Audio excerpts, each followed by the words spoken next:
Beautiful area up here, don't you think?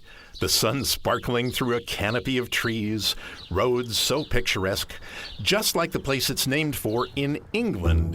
That's right, in England, in Newcastle, amidst the old buildings dripping with tradition and history, there is a public park called Jesmond Dene.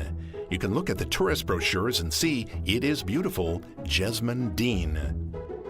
Well, when Mr. W.G. Moore came to San Diego County and started developing this area on what is today the east side of Interstate 15 north of Highway 78, it made him think of that place so far away.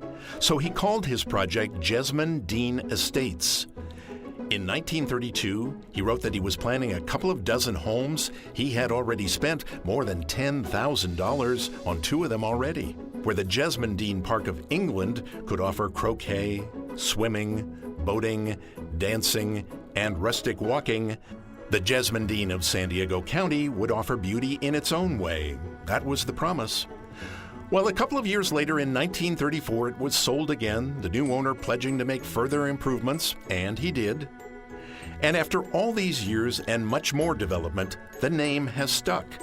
Look on maps near Escondido. If you've ever seen it and wondered, that's how it's pronounced, by the way, Jesmond Dene.